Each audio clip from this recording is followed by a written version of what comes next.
유튜브 시청자 여러분 안녕하십니까. 차 한잔의 도론도담의 시간입니다. 방사님 안녕하십니까. 안녕하십니까? 오늘의 주제는 번뇌와 보리는 정말 하나인가 속편입니다. 여기는 해운대입니다. 예, 우리 회원님이 해운대라고 말씀을 하셨네요. 그래도 조금 설명을 드리겠습니다. 예, 오늘이 보름인데요. 이 보름달이 떴네요. 보름달. 내일이 보름이지? 내일이네요. 내일인데 뭐 보름달 같습니다. 예. 자, 또 360도 팬을 한번 해드리겠습니다. 여기는 괜찮을라나? 어쨌든 한번 해보겠습니다.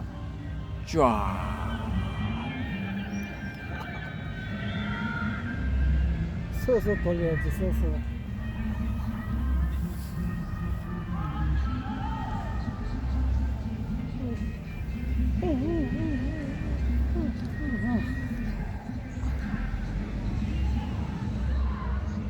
예, 해운대 해수욕장 폐장 현수막도 나왔네요. 예, 아무튼 이렇습니다. 좀 피곤하셨을 것 같은데, 저 앞에 이제 여기 네온사인 같은 게 이렇게 건물에 반짝반짝 하고 있죠. 요 앞에 버스킹을 하는데 완전히 지금 밴드가 왔는지 완전 난장판이 지금 벌어지고 있습니다. 이거 전세를 냈는지 소리가 무지하게 큽니다. 무지하게 커서 혼자서 버스킹하는 다른 가수들에게 민폐를 끼치고 있는 그런 상황입니다. 저 옆에 가까이 가면은 다른 가수들이 부르는 노래 소리가 잘 안 들립니다. 잘 안 들려. 예, 지금 그런 상황인데, 앞에 이렇게 이제 번뇌와 보리는 하나인가 해서 우리 저 해오롬님의 신신명 강의를 제가 비평을 좀 세게 했는데 그때 이제 우리 해오롬님이 해명을 하시는 와중에 마지막에 갑자기 재난 문자인가 그게 날아왔는데 그런 게 날아오면은 화면이 끊긴답니다. 이 폰은 희한하게. 그래서 중간에 갑자기 화면이 끊겼는데, 예, 이어서 이제 연결을 해서 방송을 하도록 하겠습니다. 하는데, 그건 제가 거기 일광 해수욕장 조금 떨어진 그 갯바위에서 그렇게 세게 이제 좀 이 비평을 하고 나니까 속으로 이렇게 이동해 오는 중에, 그래도 이 1000명 돌파했는데 이 축하 이거 내용을 해야 되는데, 이 축하 내용이 아니고 반대로 그냥 비판하는 그런 내용이 되어서 조금 이제 미안하게 생각합니다. 미안하게 생각하는데, 그럼에도 불구하고 할 건 해야죠. 그래야 또 이 해오롬 채널이 발전할 수 있지 않겠습니까? 멀리 또 이렇게 이 내용이 퍼져나갈 수가 있고 그렇다고 봅니다. 저는 그래서 이제 속편을 하자라고 이제 제가 건의를 드려서 이렇게 속편을 찍게 되었습니다. 근데 앞부분에서 우리 해오롬님이 해명인지 추가 해설인지를 하시다가 중간에 또 끊겼는데, 그걸 마저 한번 들어보겠습니다. 마저 들어보고 제가 또 이어가도록 하겠습니다. 예. 네. 신신명 강의에 대해서 제가 신신명의 전번에 네 번째 시간인가요? 세 번째 시간인가요? 그거 잘 모르겠는데, 하여튼 어쨌든 간에 요 앞전에 보리와 번뇌와 보리는 정말 같은가 이렇게 동일한가 이 부분에 대해서 먼저 설명하면서 방사님이 해오름의 어떤 신신명 강의가 해석이 조금 좀 문제가 있다라는 그런 의미로 설명을 쭉 했습니다. 그래서 제가 그거에 대해서 나름대로 변명을 하려고 하는 도중에 갑자기 재난 문자가 오는 바람에 이 핸드폰 자체가 재난 문자가 오면 바로 이렇게 꺼져버립니다. 그래서 그 속편으로 간단하게 제가 변명을 하게 되면은, 처음에 제가 신신명 강의 견유, 몰유, 종공, 배공 이 부분에 대해서 제가 제일 처음에 유튜브에 번역한 거를 올릴 때 처음에 번역한 부분을 그 견유, 몰유 이거를 별도로 해석해 가고 처음에는 해석을 했는데 그 다음에 다시 한 번 더 유튜브 업로드를 시키려고 보니까 견유, 몰유 앞에 있는 그 문장을 쭉 보니까 이거 내가 이게 앞문장하고 뒷문장하고 별도로 이렇게 해석하다 보니까 조금 제가 보니까 조금 어색한 것 같아서 다시 그거를 번역을 수정했는데 제가 그거를 신신명 강의할 때 중간에 이제 견유, 몰유를 설명할 때 먼저 이야기하고 다음에 또 견유, 몰유 그 유라는 것을 주관과 객관이 따로 따로 있다 하는 그런 쪽으로 제일 처음에는 제가 그렇게 해석을 했는데 주관 따로 객관 따로 있다는 그 유를 그렇게 해석하다 보니까 앞부분하고 이게 핀트가 안 맞더라고요. 그래서 앞부분은 뭔가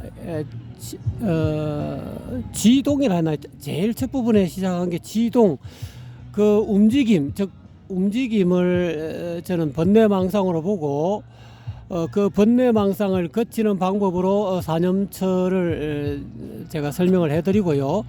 그 다음에 그런 식으로 쭉 다음 구절을 쭉쭉쭉 하다 보니까 그 유가 번뇌망상이 있다라는 쪽으로 이제 가닥을 잡았어야 되는데 제가 처음에는 주관 이제 앞부분 앞에 있는 내용을 전혀 무시하고 그 유를 해석하니까 주관이 있고 주관과 객관이 따로 있다라는 그런 견해를 내쫓아 버린다. 그렇게 이제 처음에는 번역을 했다가 나중에는 그게 아니구나. 앞에 이 유를 번뇌 있음 즉 오온으로 해석해야 이게 맞는구나. 번뇌망상 즉 우리가 이제 부처님이 이 연기법을 깨달아 가지고 모든 고통에서 벗어나는 이유가 그런 그 오온이 이 공하다라는 사실을 확연하게 깨달아야 되는데 사람들은 그러지 못하고 오온이 실제로 존재하는 것처럼 그렇게 이해하다 보니까 취착하다 보니까 결국 뭐 생로병사 우비곤의 그런 어떤 괴로움이 있게 되었다는 그런 취지로 해서 우리가 생로병사의 근본적인 사고 이외에 8가지 고통이 또 있다고 말씀하셨거든요.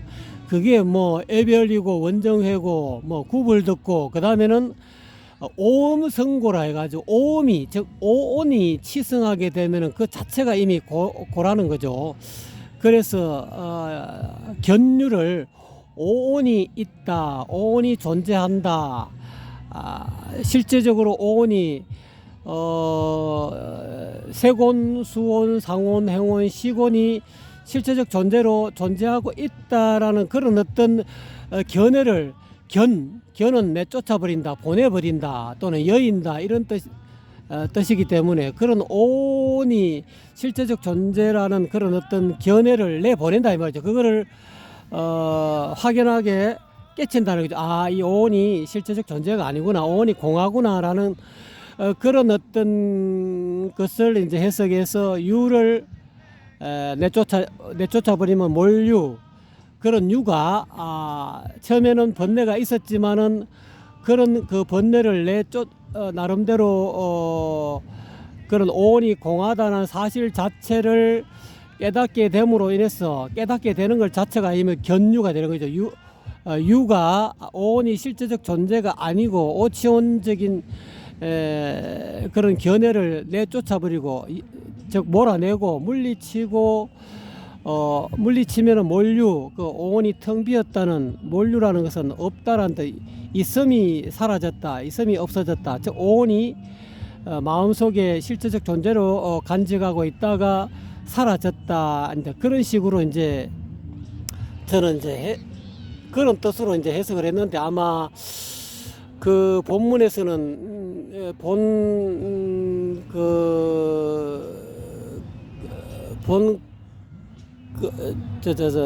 신신명에서는 그런 의도로 했는데 마지막에 조금 더 해석을 다양하게 한다고 그래 해놓고 나중에 한 번 더 주관과 객관이 있다는 그런 견해를 보내버리면은 그런 견해가 있는 것이 사라진다. 아마 그렇게 해서 두 번 해석한 것 같아요. 그래 하게 되면은 결국 그 다음에 종공 배공인데, 그러고 나서 공을 따르면은 공을 아까 이야기한 대로 앞서 방금사님 이야기한 대로 이 공돌이 오온이 실질적으로 생멸심인데, 이 생멸심이 실제적으로 존재한다라는 그런 어떤 생각을 가지고 취하면은 오온이 내 몸이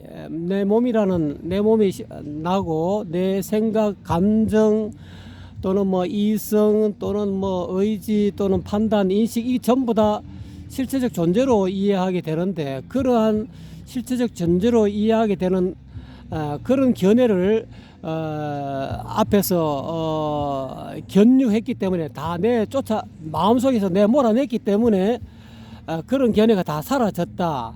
이제 그까지 해석하고 그 뒤에 이제 종공은 그래 해가지고 반야신경 이야기를 제가 꺼냈을 겁니다. 그래서 반야신경에 온계공, 색불이공, 공불이색, 색적시공, 공적시색 하면서 온이 곧 텅 빈 한마음이다 하면서 그 공이라는 의미를 텅 비었다는 의미로 한정하면 안 된다. 왜냐하면 이 공은 진공묘유의 어떤 뜻이 있기 때문에 진공의 의미로만 자꾸 이렇게 공의 의미를 한쪽으로 몰아세우면 묘유의 어떤 측면이 사라져 버리기 때문에, 즉 여기서 반야신경에서 이야기하는 공은 진공묘유의 어떤 뜻이 있고, 또 조금 더 진공묘유를 다른 의미로 하면 공적 영지의 뜻이 있는데, 텅 비어서 고요하지만은 신령스러운 알아차림, 알미 늘 밑에 바닥에 깔려 있다는 거죠. 그거를 그 대성불교 내지는 선불교에서는 성성적적 적적성성이라는 말을 많이 하지 않습니까? 제가 이 성성적적이라는 말은 그 당시에 신신명에서는 말씀을 못 드렸는데요. 어쨌든 간에 너무 적적한 쪽으로, 텅 비어 있던 쪽으로 이렇게 쫓아가게 되면은 그걸 이제 종공이죠. 어떻게 보면 공돌이에만 쫓아가게 되면은 성성하다는 어떤 그 의미는 사라져 버리기 때문에, 그래서 공에 떨어지면은, 공돌이에 떨어지면은 배공, 진정한 의미에서 공의 의미는 그 두 가지를 전부 다 가지고 있다는 거죠. 공은 아주 없다, 무라는 전혀 절대무라는 의미가 아니고 그 공항 가운데 어떤 영지가 있다는 거죠. 신령스럽게 알아차리는 신통한 그런 알아차림이 있다.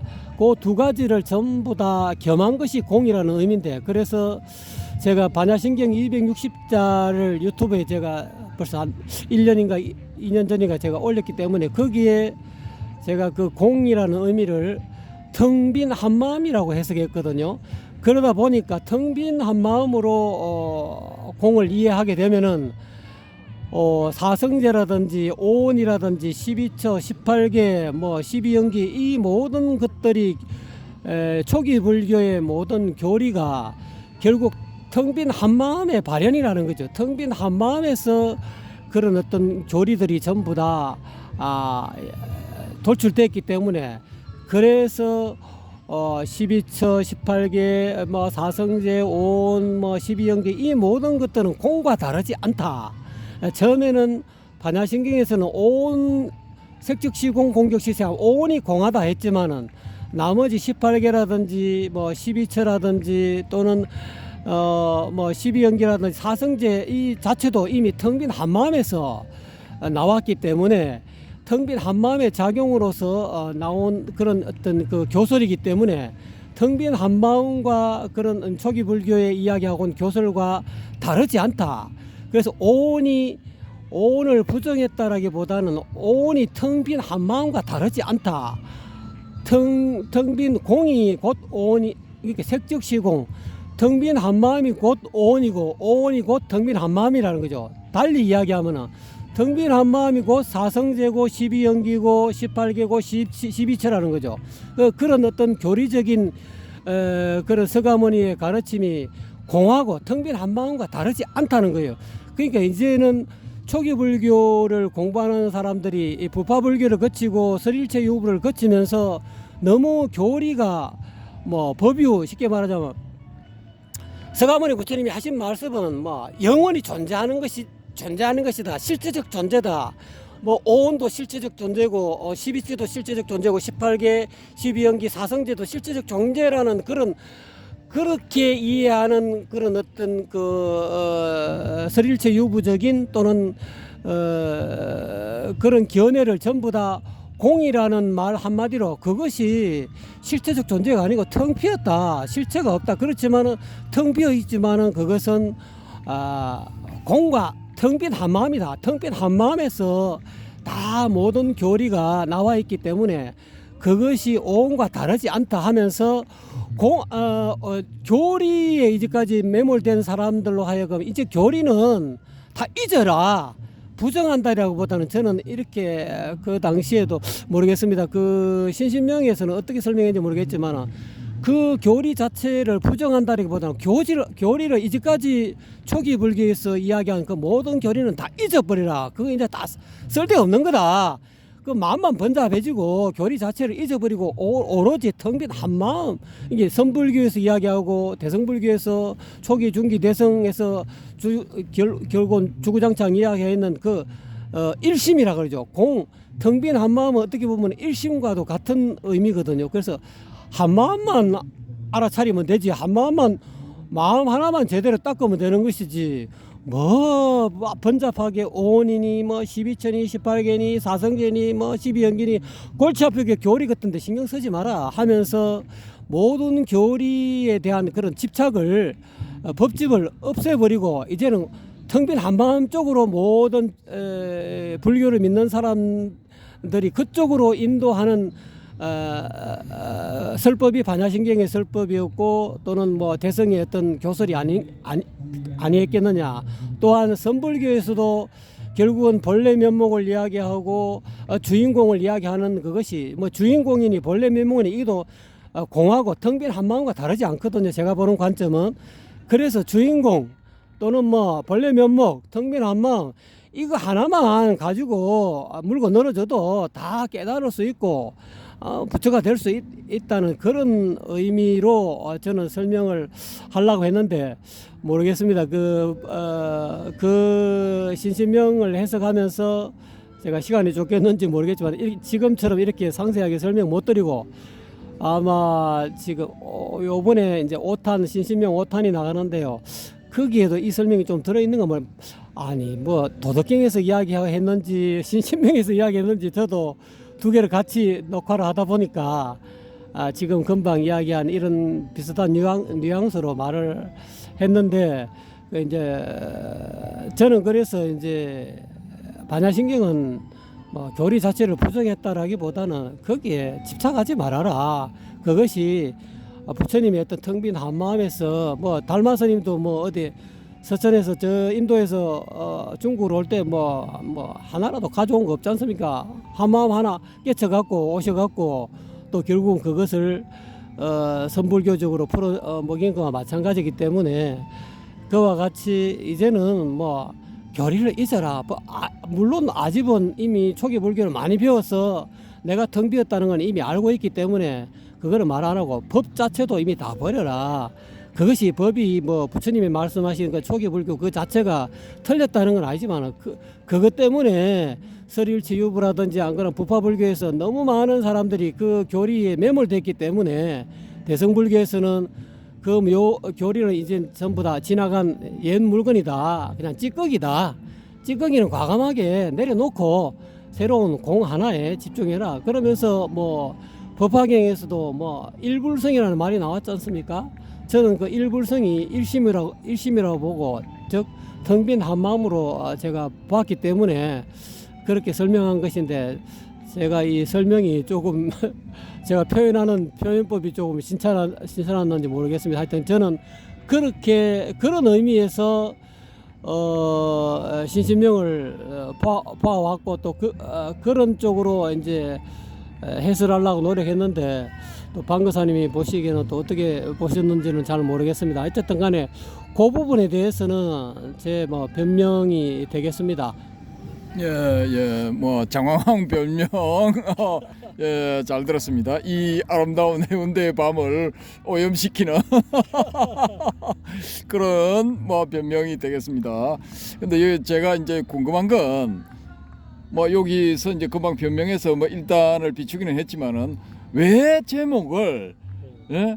번뇌와 보리는 하나이다라고 잡았는가? 거기에 대한 추가 설명을 좀 부탁드립니다. 그것이 그 본문에 사탄인가 신신명 사탄인가 사탄인가 삼탄인가 거기에 보면은 아마 그 앞부분에 그런 어떤 그 내용을 저는 그렇게 풀었거든요. 그러니까 이제 지동 제가 그 본문을 지금 기억을 못해서 죄송합니다만은 그 움직임을 거치면은 지동을 하면은 그 지동인가 하여튼 어쨌든 간에 제가 이거를 본문을 다 언급하기 전에 어쨌든 번뇌와 보리가 하나라는 것은 번뇌를 거치면은 그 고요한 열반에 번뇌가 사라진 고요한 마음의 상태가 오지만은 그 우리가 그 고요한 그 상태를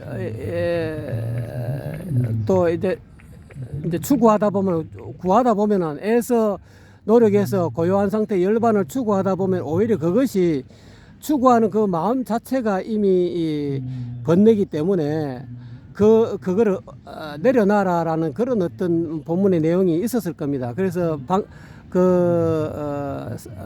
성찬 조사는 그냥 본래 있는 그대로 열반이다. 굳이 그거를 열반을 추구하려고 하는 그 애써 추구하는 그 마음 자체를 내려놓으면은 그 자체가 이미 열반이고 여여한 어떤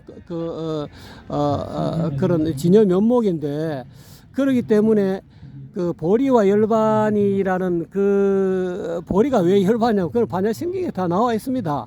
오온을 이야기하면 오온은 어떻게 보면 그 번뇌와 마찬가지지 않습니까? 오온은 왜냐하면 생멸하는 현상이니까요. 세곤 즉 몸도 생멸하고 내 감정도 생멸하고 내 생각 내 의지, 판단 내지는 인식 자체가 전부 다 일어났다 사라지는 생멸하는 것이기 때문에 그것에 취착하게 되면은 오온으로 인해서 오음 성고 고통이 생겨난다는 거죠. 그래서 그런 번뇌, 오온을 취착함으로 인해서 생기는 그런 번뇌는 알고 보면 오온이 공하다는 것이 반야신경에서 오온 색적시공 공적시세 또는 색불이공 공불이기 때문에 이 오온이 공과 다르지 않다라고 했는 거기에서 근데 이제 처음에 불교를 불법으로 들어오는 사람은 초기 불교 사람들은 오온을 제거하고 없애야 된다. 왜 그러냐면 오온은 열반을 가로막는 그 악마와 같은 존재이기 때문에 오온을 제거하고 없애야만이 열반의 언덕에 들어간다라고 초기 불교에서는 그렇게 이야기하고 있지만은 대성불교에서는 알고 보면 오온이 제거할 대상이 아니다. 오온은 한마음의 작용이다. 텅 빈 한마음의 작용이기 때문에 오온을 제거하려는 그 마음 자체를 내려놔라. 알고 보면 오온이 오온이 텅 비었다는 것, 즉 오온이 텅 빈 한마음이라는 거 알고 보면은 오온 자체가 결국은 번뇌가 곧 보리라는 거죠. 마음 한번 돌리면은 그게 뭐 얘가 바로 극락이다 하는 그런 말이 있듯이 오온 자체가 텅 비었다는 것을 확연히 깨치면은 저 지금 해운대 저 바다에 저 파도 치는 걸 보면은 저 파도가 원래 바다에 유유히 흐르는 텅 빈 그 바닷물도 지금 저기 파도는 바닷물의 일부라는 거죠. 오온도 저 어떤 텅 빈 한마음의 일부가 위에 바람을 여러 가지 조건으로 인해서 파도가 치고 물결이 치는 것 뿐이지, 알고 보면은 저 파도와 바다가 다르지 않다라는 그런 비유를 제가 한 것 같아요. 그래 이야기하면서 알고 보면 보리, 즉 열반과 번뇌는 결국은 뭐 하나의 씨앗의 두 가지의 모습이다.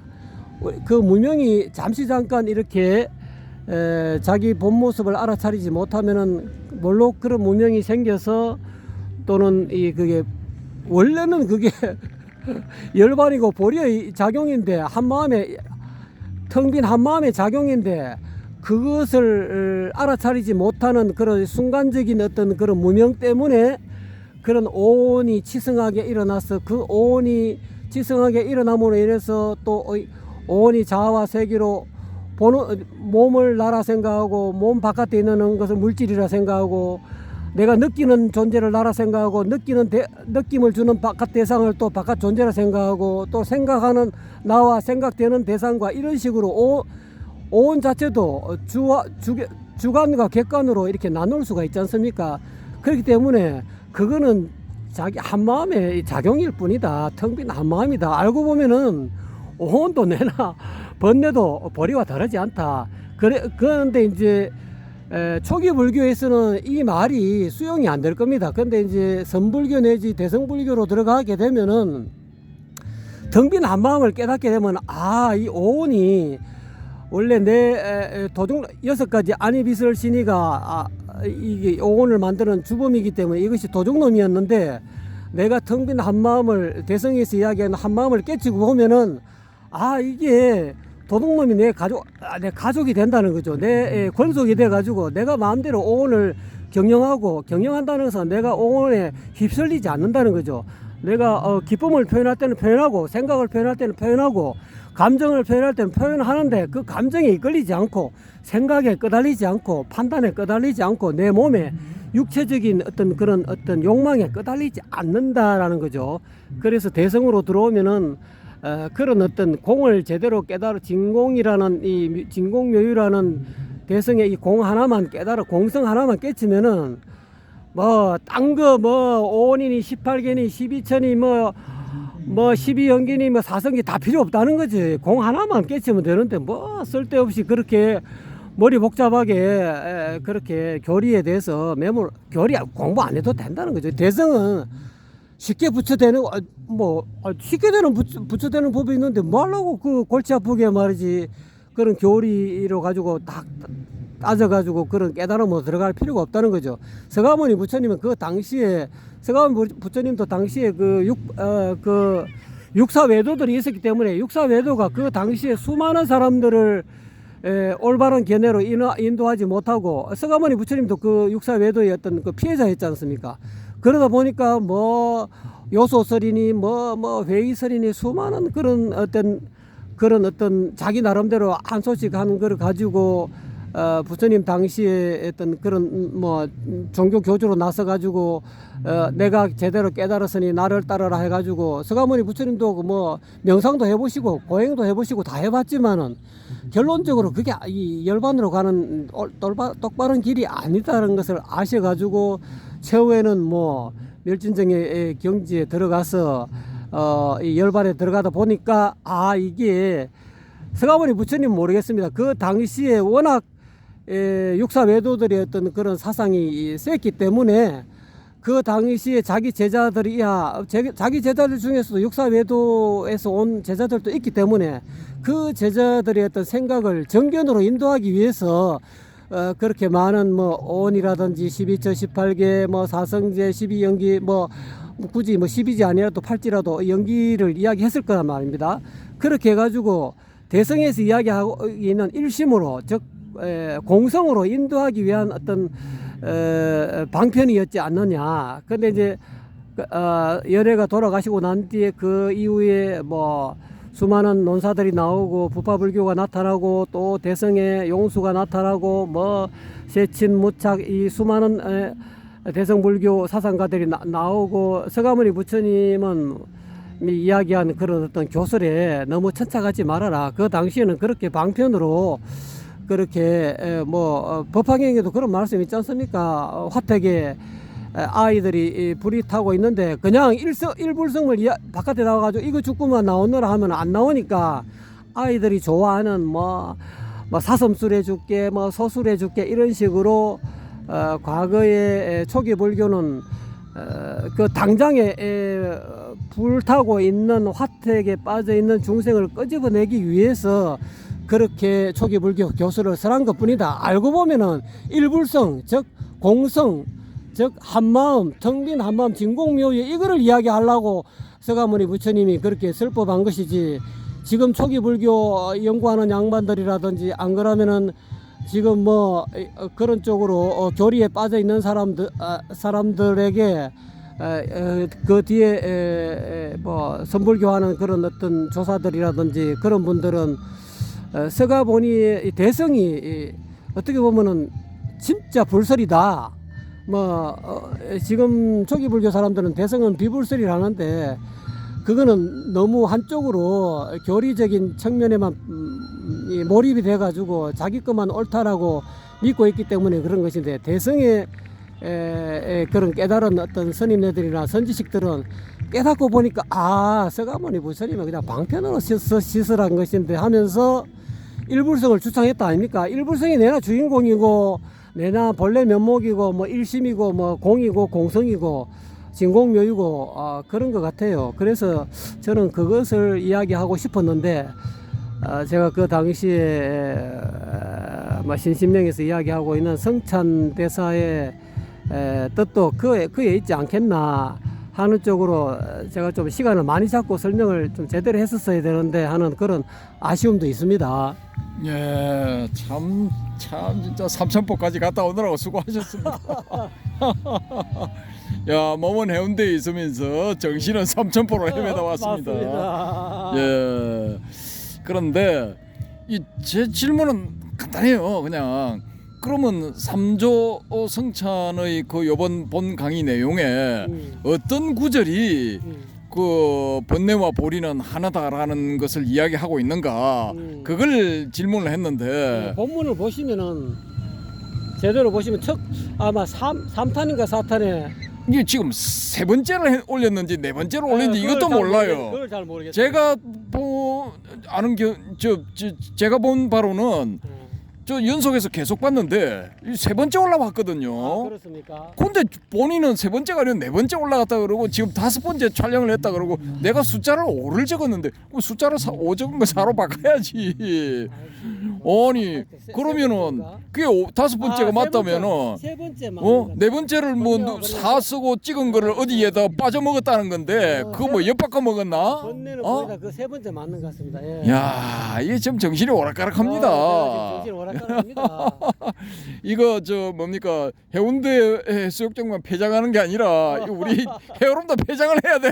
아이고, 이렇게 정신이 오락가락해가지고. 요즘 정신이 오락가락합니다. 참나.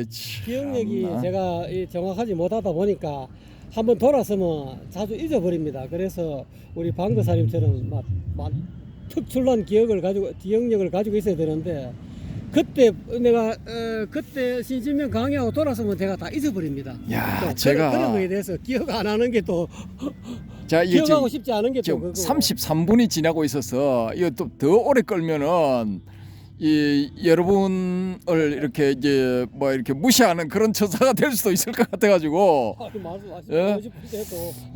대충 운만 띄우고 다음 시간에 하도록 하겠는데요. 이게 번뇌와 보리는 하나다라는 게 이게 참 상당히 중요한 문제거든요. 네. 중요한 문제인데 초기 불교는 보면은 번뇌는 제거의 대상이지 번뇌 이꼴 보리라고 안 본다고요. 그 번뇌를 이걸 제거를 해야만이 열반에 다 다르잖아요. 그 열반이 이제 목샤 해탈이 되잖아요. 목샤. 이 목샤를 이 해탈로 이렇게 이제 번역을 했거든요. 근데 이렇게 하다가 이 해탈이 어느 순간에 이제 보리라는 표현도 이제 쓰게 된단 말입니다. 깨달음, 보드히가 각 깨달음 뭐 그런 거잖아요. 그러니까 이 해탈을 하게 되면은 이게 바로 이제 깨달음이다. 뭐 이런 식의 전개가 가능하단 말입니다. 그러면은 번뇌와 보리는 보리는 하나다. 그러면 번뇌와 해탈은 하나다. 이렇게 되면은 처음에 제거의 대상인 번뇌가 해탈이 돼 버리네. 그러면 이게 초기 불교의 모든 그 교설의 기본 바탕에 깔려 있는 이런 전제가 그냥 다 공중에 떠버리게 되는 거예요. 그게 뭐 사라져 버리게 되면은 교리도 다시 만들고 다시 재배치를 해야 되는 그런 상황이 되거든요. 그러니까 초기 불교는 입장이 명확하다고요. 번뇌는 번뇌고 보리는 보리다.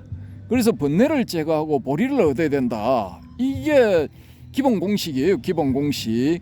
여기서 사성제 8정도 5원 12처 18개 12연기 그런 교설들이 다 이 기반 위에서 성립이 되는 거라고요. 근데 이 우리 해오롬님은 번뇌가 보리다. 제목은 멋있죠. 그러니까 그 제목에 이끌려서 또 몇 분이 방문하실 것 같은데 제가 보기에는 그러면은 그 제목의 내용 주제를 명확하게 전개를 시켜야 되는데 그건 뭐 하는 동 마는 동 하고 어스름하게 이렇게 어스름 달빛에 훌쩍 뛰어 두어미에 올라간 개구리처럼 슬쩍슬쩍 넘어가고 엉뚱한 소리만 쫙 전개를 시켜놨다고. 주제하고 전 상관이 없는 이야기만. 그래서 제가 이제 이 제목을 번뇌와 보리는 정말 하나인가 요걸 잡아서 그걸 이제 환기시키고자 한 겁니다. 근데 이 번뇌와 보리가 하나이다. 이게 이 대성경전에도 그런 게 있지만 결정타를 매긴 거는 이제 역시 선종이거든요. 선종인데 석두 희천이라고 아시죠? 강서마조 호남 석두 할 때 그 석두한테 어느 제자가 와가지고 아이고 저 해탈을 하는 방법을 가르쳐 주십시오. 석두 이천 대선사님 이렇게 하니까 석두 이천이 뭐라고 했겠습니까? 누가 너를 묶었더냐? 그렇죠. 누가 너를 속박했더냐. 이제 선종의 정신은 그런 겁니다. 그런 것이기 때문에 이제 번뇌와 보리가 하나다라는 이게 이제 명확해지는 거죠. 명확해지는 건데 이 차원이 다른 거예요. 차원이 달라. 그러니까 이게 차원적으로 이야기를 하면은 요 초기 불교의 교설들은 평면 위에 전개된 거고 대성불교의 교설들은 3차원에서 전개된 거고 이 선불교의 어떤 그 가르치는 방식은 이건 그냥 4차원이에요. 4차원. 4차원적인 방식으로 가르치고 있다고. 그러니까 차원이 달라. 그러니까 차원이 다른 이런 상황에서 4차원의 그 이야기를 해놓은데 평면적인 2차원전에서 전개시켜 놓은 교설들을 가져와 가지고 그걸 회통을 시켜보겠다고 열심히 노력을 하니까 이게 헛수고가 아니고 뭐겠습니까? 이게 될 것 같습니까? 죽어도 깨어나도 이건 안 되는 거야. 천년만년에도 안 되는 거예요. 기본적으로. 그러니까 초기 불교 교설들을 전개했던 사람들은 기분 나쁘겠죠. 무지하게. 무슨 소리 하고 있어. 불시포에 보면 불의 다른 표현이 아란인데 이 초기 불교 교설들을 열심히 공부해서 아란이 된 사람들이 많지 않느냐. 어떤 표현에는 500명씩 팍팍 아란이 되고 했다는데 그러면은 그 사람들도 다 사실상 성불을 했다는 이야기인데 무슨 헛소리를 하고 있느냐 할 수가 있겠죠. 그럼에도 불구하고 다른 건 엄연히 다른 겁니다. 여러분이 잘 이렇게 공부를 해보시고 전체적으로 다 이렇게 저걸 공부를 해보시고 또 불교 교리는 교리만 해가지고 되는 게 아니라 불교 교리 발달사라는 게 있거든요. 그 불교 교리 발달사를 또 한번 보셔야 돼. 그래야만이 이게 어느 순간에 어떻게 도약이 되고 어떻게 도약이 되고 이게 하는 걸 알게 되면은 그러니까 이제 설명이 조리 있게 정합성을 가지고 이렇게 싹 부드럽게 넘어갈 수가 있어요. 지금 이 우리 해오롬님 하시는 거는 덜컹거린다고요. 이게 요리에 대해서 잘 모르는 사람들이 봤을 때는 그럴듯하지만 이거 전체를 꿰뚫고 있는 사람들이 보면은 막 허점투성이야. 그래서 제가 한 두 달인가 3달 전에 불교 교리 발달사를 봐라. 불교 교리 발달사 중에서 잘 된 거는 그 일본의 학자들이 해놓은 게 불교 교리 발달사가 잘 돼 있는 게 있다. 그걸 반드시 보게 되면은 많은 부분이 교정이 될 거다. 그 큰 이제 이 진전이 있을 거다. 안 봐. 눈이 가물가물한다. 눈 가물거리면 돋보기를 떼서라도 봐라 했는데 안 봐요. 그러니까 이게 본인 머릿속에서 재배열되고 재정립된 거 그걸 자꾸 이야기를 해. 그러면은 이 해오름님의 교설은 불교 교리 발달사 이거 개무시. 이 불교 교리 발달사를 잘 보면은 초기 불교의 교설들, 부파 불교의 교설들이 어떻게 다른가 그걸 알 수가 있어요. 그 다음에 이 소위 말하는 이 대성에서 말하는 왜 대성불교 사상가들이 이 그때까지 이 내려온 부파불교 이런 것들을 소성이라고 폄하를 했는가, 바로 앞에 전개되었던 부파불교 그걸 소성이라고 폄훼를 했는가를 알 수 있게 된다고요. 그게 다 이유가 있습니다. 소성이라고 부른 이유가 있다고요.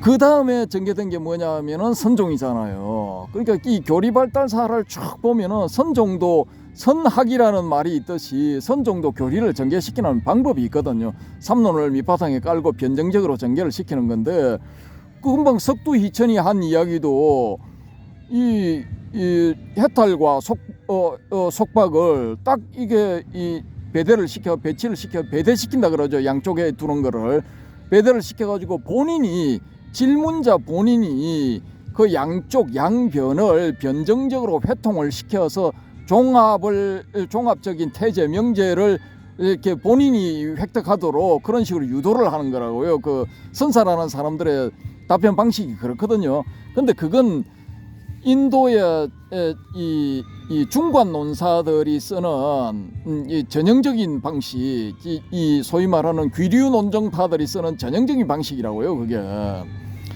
그러니까 그런 것들을 다 이렇게 이제 알게 되면은 적재적소에 딱 맞춰서 이야기를 하는데 금방도 이게 조금 전에도 그 번뇌와 보리가 왜 같은 것인가를 물었는데 막 주저리 막 나오잖아요. 이게 산박하게 정리가 안 돼 있는 거야. 그 불교 교리 발달사 그거를 한 번이라도 딱 보면 이게 머릿속에 뒤죽박죽 돼 있는 게 깨끗하게 정리가 탁 돼 버린다고요.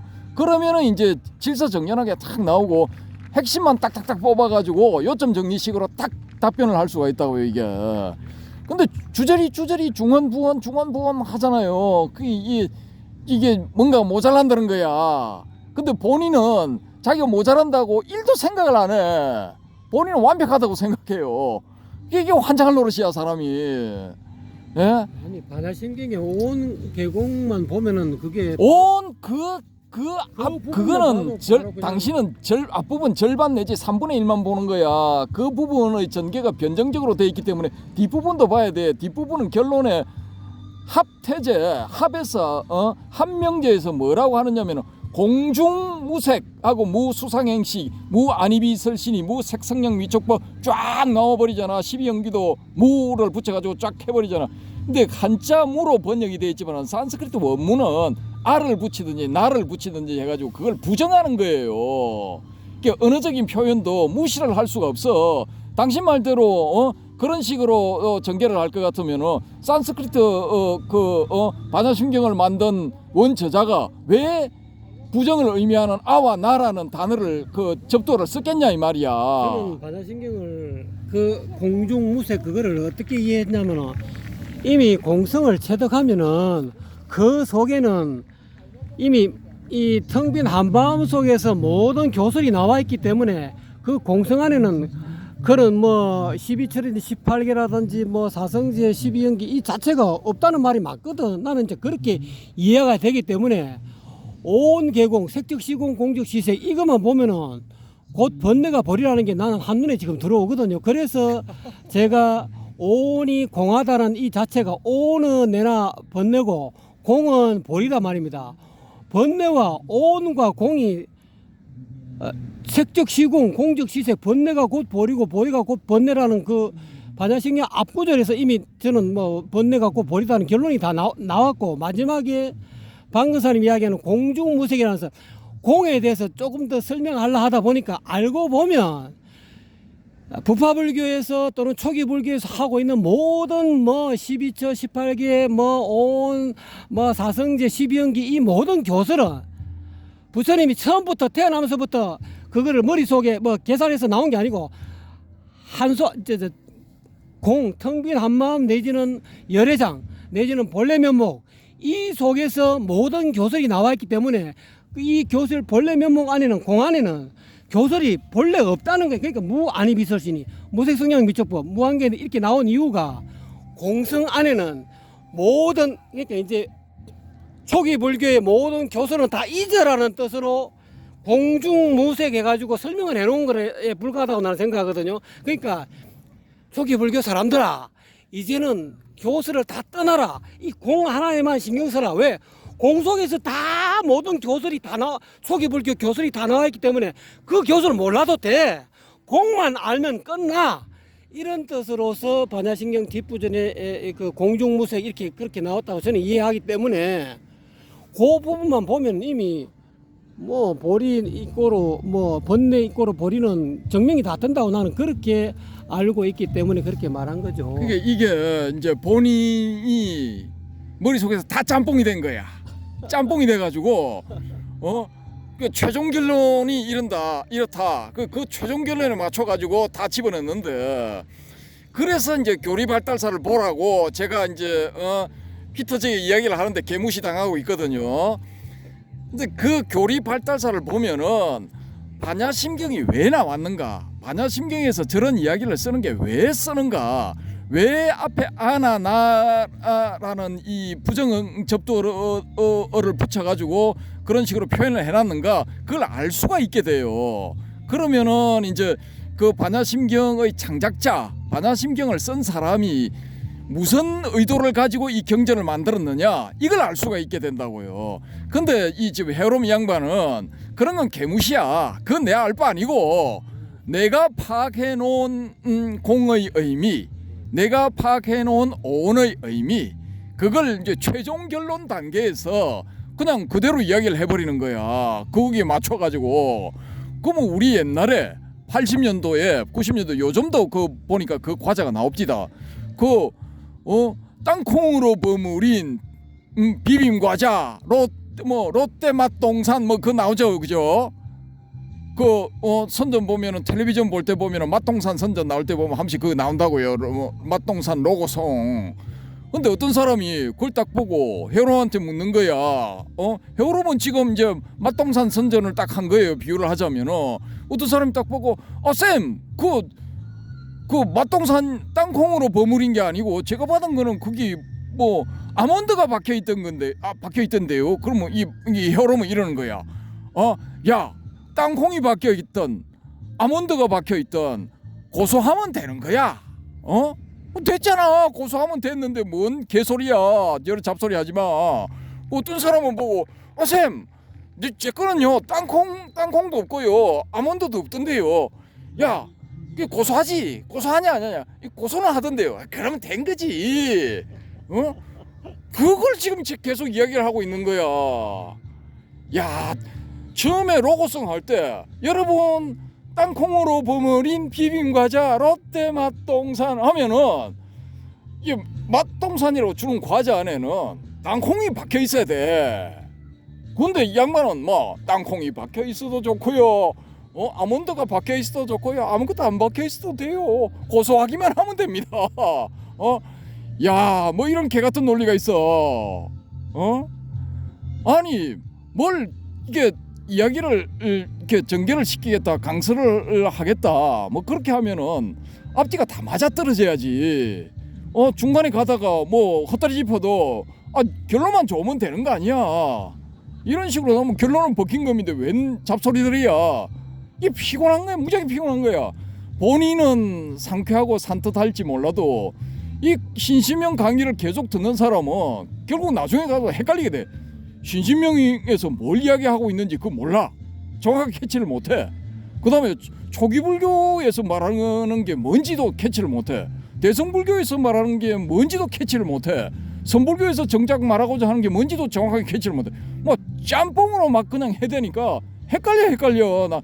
나중에 결국은 이 길을 잃고 미로에서 헤매게 된다고. 본인은 본인 머릿속에 그게 일목요연하게 정리되어 있고 잘 회통이 될지 몰라도 이걸 듣는 사람은 그렇지 않다니까. 그러니까 이런 강의를 하고 책을 쓰고 뭐 이렇게 하는 사람들은 항상 듣는 사람 혹은 책을 보는 사람 그 사람들 입장에서 이걸 전개를 시켜야 된다고. 그럼 무턱대고 막 그냥 옳은 거니까 좋은 거니까 그냥 닥치고 아닥하고 그냥 보고 듣고 해. 이거 뭐 요즘 같은 세상에 이게 통합니까? 요즘 같은 21세기 대명천지에 그게 통한다고 보십니까? 이 큰소리 한번 쳐보는 거야. 그럼 방교사님이 예. 해석하신 그 신신명 강의를 한번 하십시오. 저는 뭐 그 할 필요도 없어요. 이제 대충 뭐 이런 이야기를 하면서 이 핵심 요지는 다 말씀드린 것 같고 저는 이제 법보단경 그 다음에 저 전등록 이것만 해도 지금 뭐 정신없이 바쁩니다. 바쁜데 뭐 이런 거 저런 걸 좀 이제 찾을 것도 있고 왜냐하면 정확한 정보를 전해드려야 되니까 그래서 이제 이 법보단경하고 이 전등록을 전개를 시키면은 거기에도 뭐 삼조성찬 이야기도 나올 수 있고 신시명의 핵심 대의에 대해서 또 언급할 수도 있거든요. 그래서 그 핵심 요점 뭐 법보단경도 저는 뭐 주저리 뭐 앞에 읽고 뒤에 해석하고 이런 거 안 합니다. 안 하고 법보단경 해석을 위한 핵심 키포인트 그걸 말씀드리고 그 핵심 키포인트와 관계 있는 구절들 그 구절들만 딱 뽑아가지고 이제 엑기스만 딱 말씀을 드릴 거거든요. 그렇게 그것만 명심을 하시고 딱 보시면은 그게 이제 저는 통한다고 보고 또 한 가지 방법은 뭐냐면은 이 해능이라는 인물이 도대체 어떤 인물인가? 이 사람이 깨달은 것은 과연 무엇인가? 이 사람은 그 사람들한테 전달하고자 했던 요지, 전달하고자 했던 바 그것이 무엇인가? 그걸 이제 미리 이제 말씀을 드릴 거거든요.